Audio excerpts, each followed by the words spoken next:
Hello, everyone, and welcome to another episode of BJ at the Movies. I am B. And I am J. And we watched Don't Don't Worry, Friend. Darling.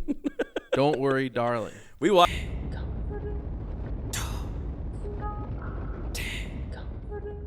starring Florence Pugh and Harry Styles, and there's a lot of controversy. The spitting incident. All I know is that Shia LaBeouf was originally cast. He's no longer in it, and it ended up being Harry Styles instead. Well, I did like Harry Styles' performance. Very believable in this role. His look was incredible for this role. Shia LaBeouf is fantastic, and it would have made this movie better. What is this movie? If you had to describe it, if you had to make it real simple, this movie is The Matrix mixed with The Truman Show mixed with The Simpsons episode where Homer goes to work for Hank Scorpio. I love Hank Scorpio.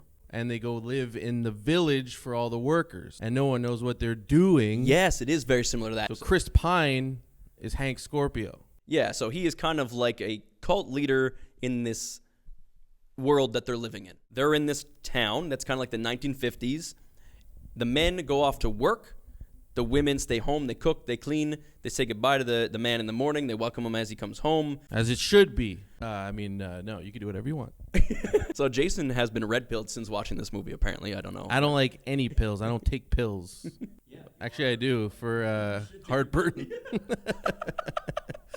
Actually, I do for heartburn. But it's not red and it's not blue. Brad showed me the trailer. B showed me the trailer. And I was like, it seemed like super simple. It's going to be like this, they're trapped in the old way of living. They got to get free. But I wouldn't let the trailer stop you, even if the messaging is obvious or maybe it's not. Maybe I'm missing something.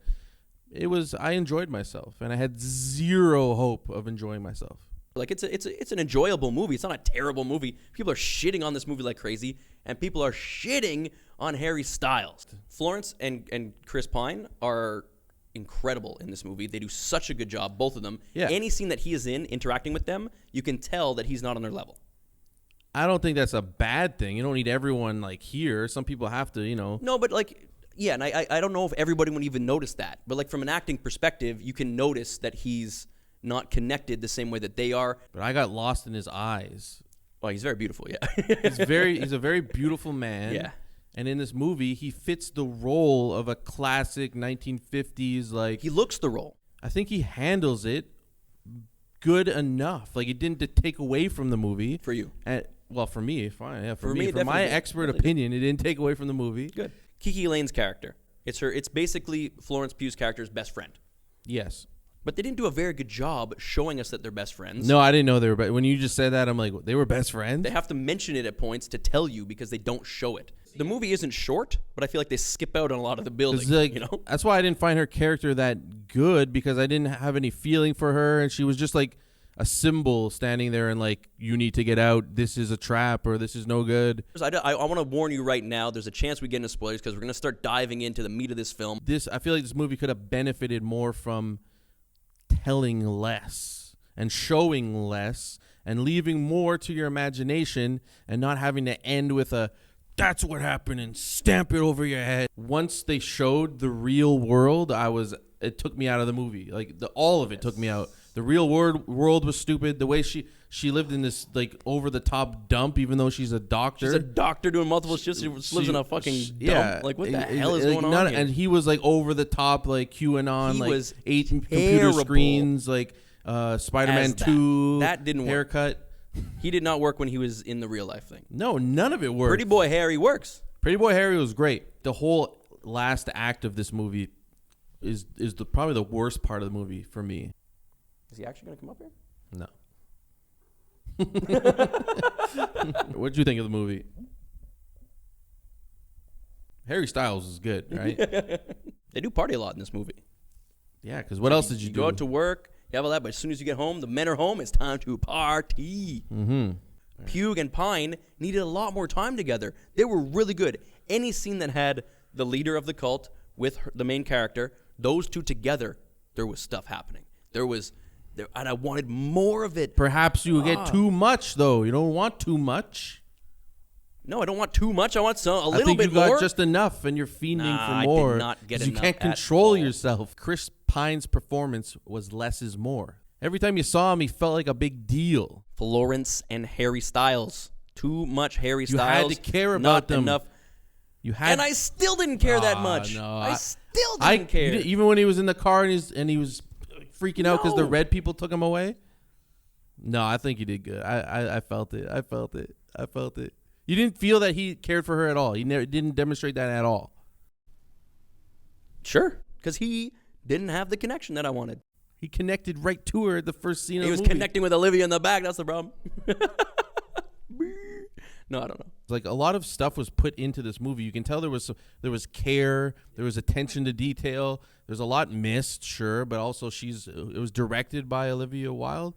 So like, I don't know how many movies she's done. Is this her first? No, she's done a few others as well. I mean, you learn with every movie, and I think a lot was put into this movie, and I expected nothing. I didn't want to enjoy myself. I was coming in down, and it still brought me to an enjoyable place.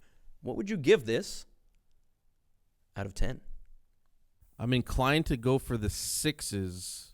We need the Shia LaBeouf cut. Let's do it again. Let's get him back. Yes. I'll give it a 6.5. 6.5? 6.5.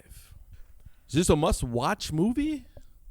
So I wouldn't say that this is a must-watch movie. This is not on my must-watch movies list, but I did have a good time watching this movie at the theater.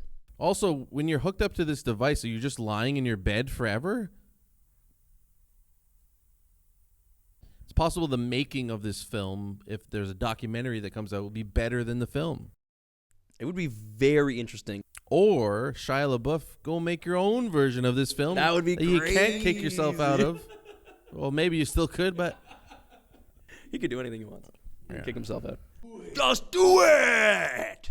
Well, that was Don't Worry, Darling, a movie that teaches you if you want your woman to stay home and make you dinner, just find some metaverse, Matrix reality style technological device, strap her to the bed, put it over her eyes, and then you'll get what you want. He's B, I'm J. That was Honey, Darling, Don't Worry. No, Don't Worry, Darling. Yo, smash the subscribe button, smash the like button. Or just press it. That's all it requires.